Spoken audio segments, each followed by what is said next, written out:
রাজা তার রাজ্যে চুপি চুপি আসলেন, কাউকে না জানিয়ে আসলেন। রেখে যাওয়া রাজ্য ক্যাম্প নু ভ্রমণ করলেন, কত শত রেখে যাওয়া স্মৃতি রোমন্থন করলেন। লিওনেল মেসির কথাই বলছি। লিওনেল মেসি নিজেই একটা টুইটে এ বিষয়ে নিশ্চিত করেছেন, যেখানে মেসিকে দেখা গেছে শুট বুট পরে ক্যাম্প নুতে দাঁড়িয়ে আছে। শনিবার রাতে সে আমেরিকা ছিল, মৌসুমের সবচেয়ে বড় ম্যাচগুলির মধ্যে একটা খেলছিল। সেখান থেকে মাত্র এক দিনের ব্যবধানে আমেরিকা থেকে স্পেনের সমুদ্র পাড়ি দিয়ে পৌঁছে গেল ক্যাম্প নুতে, যেটা আবার জানতো না বার্সেলোনার কোনো কর্তৃপক্ষ কিংবা মিডিয়া।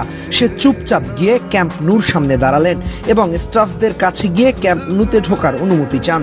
স্টাফরা মেসিকে সসম্মানে মাঠে ঢোকার ব্যবস্থা করে দেন। একথা জানতেন না বার্সার সভাপতি স্বয়ং লাপোর্তা।